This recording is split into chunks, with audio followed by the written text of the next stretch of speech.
What's best for you to use in your first pepper mill project? A Crushgrind style mechanism or a Chef Specialties style mechanism similar to this one from Wood River that I used in my video last week. I did a recent class at the Atlanta Woodcraft store on turning a pepper mill using a pre-drilled blank and their Wood River pepper mill kit, and it was a good class. It was successful. I had fun. All the students had fun, and they all left with a functional pepper mill. Some of y'all are not familiar with the differences in two, so I want to highlight the differences and doing pros and cons to help you choose what's the best kit for you.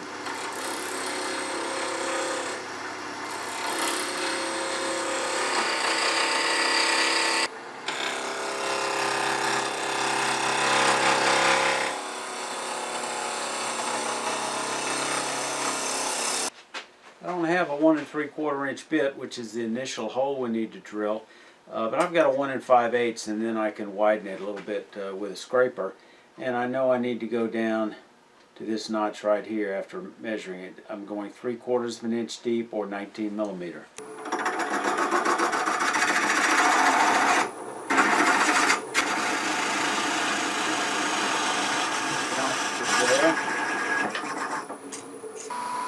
A little over 1,000.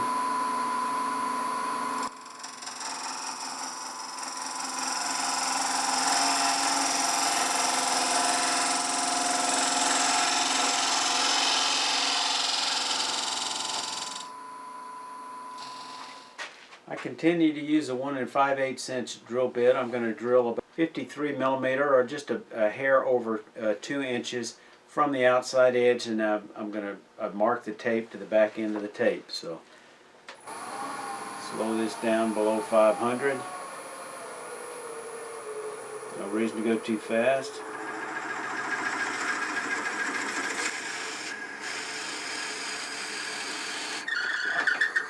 It's especially helpful to have sawtooth bits for cutting end grain. Okay, blooper confession time. When I drill the bottom, when I drill that second hole, it should have been 1 9/16 inch. Instead of, I drilled it 1 5/8, which is too large. I could do a couple of things. I could probably get away with using some epoxy in there and gluing it, but I want to go ahead and fix it and show you how to cut that recess. So here's how I fix that blooper by drilling with 1 5/8 when it should have been 1 9/16. I just turn me a little cylinder plug. I'm going to glue that in with epoxy and then drill it out again. Would you believe me if I told you I did this deliberately to show you this trick? One of the tricky parts about the Crushgrind is the way this mounts. It has these little squeezable lugs or teeth that fit inside a recess. Now, some folks cut these off and use epoxy glue. Some of them just put in some epoxy glue and let this squeeze on back and hold it snug. You compare that to the Chef Specialties style, where this fits into a recess hole that matches this, and then you've got a little clip that goes over it with a couple of screws, and it's really much simpler to install. Now, you can make that recess with, if some folks like to throw money at a problem, and Crown and Sorby are both happy to take your money with a recess tool. I made this tool for thread chasing to do a recess at the back of the threads, and I had this piece of high-speed steel, 6 by 20 millimeter. Turns out, by serendipity, that just happens to be right at 5 millimeter, which is the width of the cut. This is going to go all the way back until it hits that wall where the 1 inch hole is, and then I'm going to turn it up slightly and pull it in, and I'm going to move it backwards just a tiny little bit and push it in to cut cut that recess. Get the speed up to maybe 1,000 or so. Again, easy. Slide this in the back until it touches.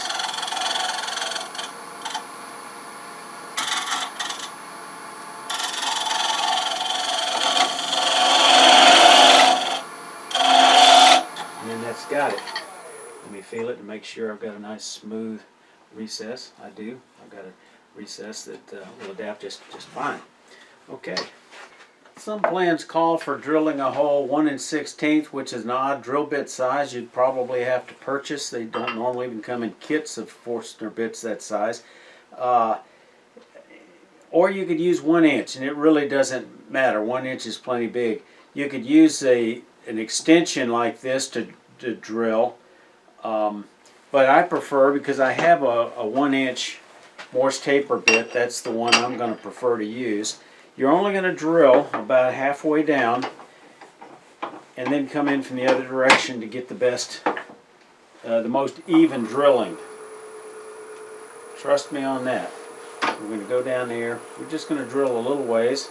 We've already got most of this bottom drilled out for this short one, but for a longer one it would be more significant.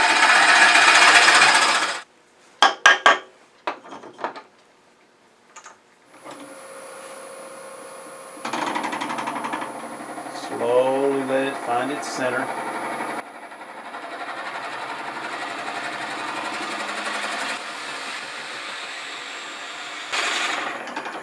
And back it out.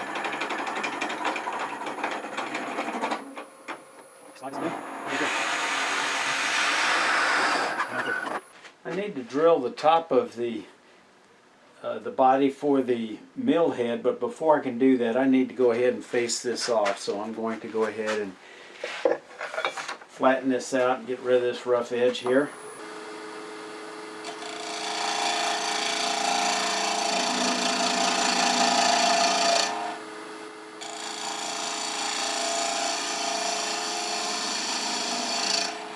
I want it just slightly concave, if not perfectly flat. I check that and that looks good. Now I'm going to go ahead and drill the top down at least 15 millimeter deep,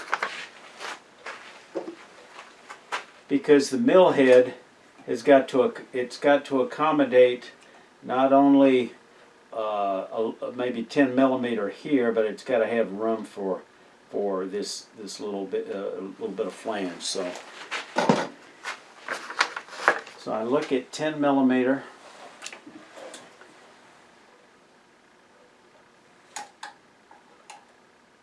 And it's just a little bit more, just a bit more than the drill bit, maybe 1/16 of an inch. I could use a 1 1/2 or 1 3/8. I choose to 1 3/8 because that'll give me plenty of wall thickness, as you can see on the tenon that fits down, the spigot that fits down in here. But either one, and I think a smaller one gives me a little more flexibility on the design.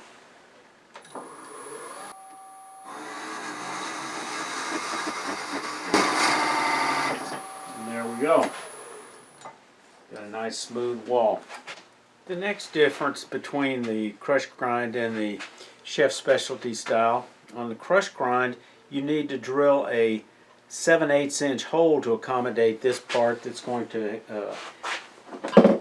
that's going to accommodate the shaft, whereas on the Chef Specialty you're only going to drill about a 7 millimeter or a 1/4 inch hole.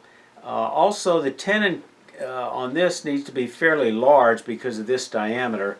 It can be a fair amount smaller on this, which may give you some additional design opportunities on the Chef Specialty, but it's probably not significant.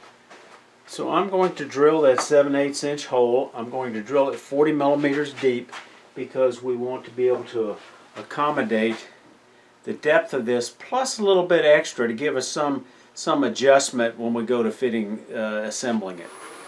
I've carefully marked that with tape. Slow the speed down a little bit.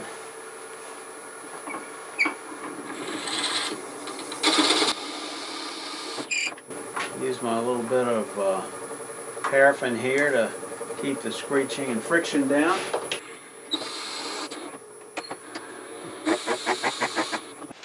I've carefully measured the depth from the top to just as it touches this retaining ridge here, and I marked that off on my recess tool, and I'm going to come in there and just ease it in. There's not a lot of room. This tool is almost as big as this hole, but I think it'll accommodate it.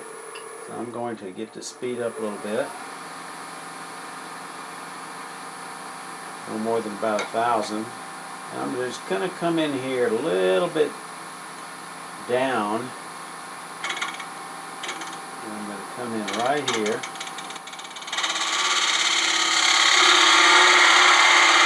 And I'm going to pull it back just a little bit.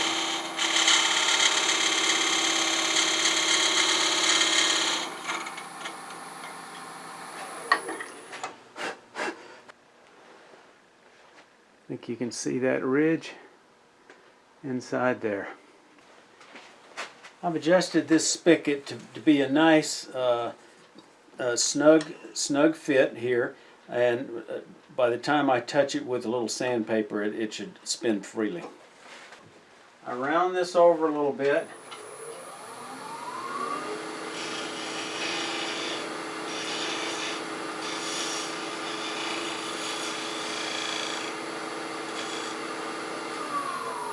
And I think I'm going to go ahead and sand this off camera before I turn it around. So I make a jam chuck that this spigot will fit in, and just tap it in so I can turn the outside. And I've got a nice snug fit. And it runs perfectly true. Now all I got to do is shape it to fit the top that I've got, and I've got just a little bit of room here to get rid of that little scratch. I can turn away this tenon and incorporate it in the design without any problem.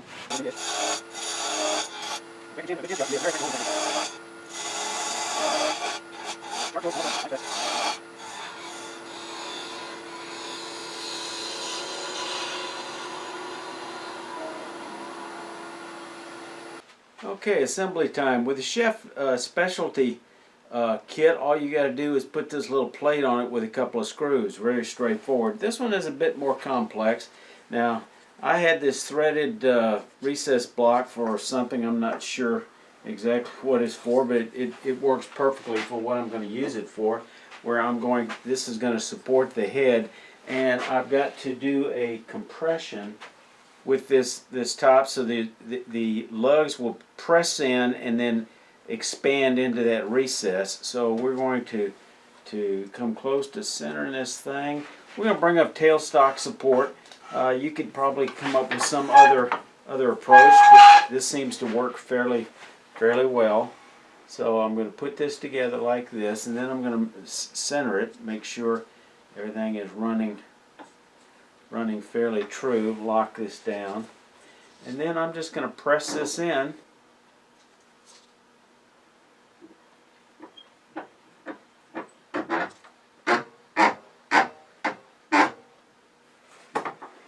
And it's done. So that's not too terribly difficult. Okay, using the same egg chuck, and you can make some other apparatus. You could actually have something similar to this that sets down, and you could have this, and you could tap it with a mallet. But this seems to work well for me. So that fits there. Now I'm going to put in the mechanism, and the mechanism. The main thing you got to remember that if you do whatever mechanism, whatever way you use, it's got to handle this extension when this goes down in there. This being hollow, I'm not going to have a problem. So I'm going to put that in. And because this ceramic, it cuts very well because it's very hard, but it's also brittle. So you got to make sure that your cup that goes over it will clear that and not put any tension on the ceramic.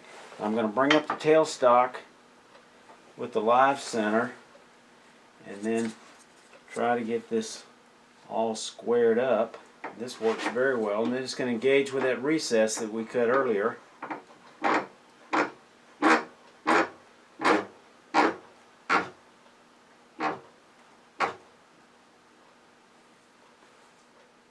Yeah, that's good.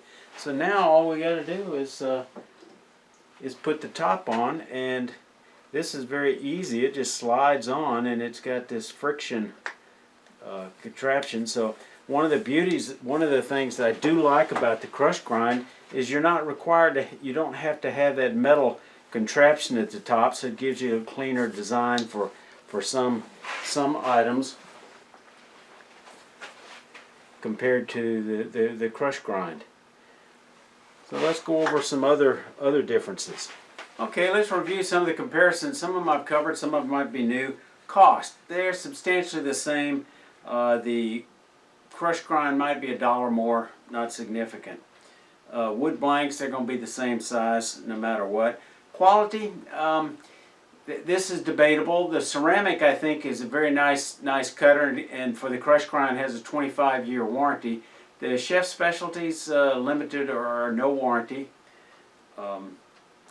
But they're both very well made, so you know, in terms of quality differences, they look very good. The one difference is ceramic versus a hardened steel cutter. Complexity of drilling, we talked about that. It is a little more complex, and it's easy to make mistakes, as I found out in making this. The assembly with glue or a recess is a little more complex, in addition to the complexity of the drilling. The top knob, we talked about that. Top knob can look nice, although I kind of prefer a clean design, sometimes without it, but it's not a big difference. It's kind of a personal choice, and you can handle that in your design. Ease of turning, they're substantially the same on the turning. We talked about the assembly. Adjusting the grind. On the Chef Specialty, you just turn this knob forward or backwards. That's why you have to have this tuned in real well for this to work properly. It's easier on the Crushgrind because it has like 14 settings you turn at the bottom with this knob, which is you know, very nice. So I like that. So which one is better? Well, it depends. I've got friends that like the Crushgrind. I've got friends that like the Chef Specialties, and I agree with my friends. So it's a matter, really, it comes down to a matter of personal choice. I'll have a link to that last video I did on the on this pepper mill. If you got more experience turning pepper mills than me, feel free to leave a comment or any suggestions down there that'll help the other viewers. And if you like this video, give it a thumbs up. Y'all stay safe. Come on back here.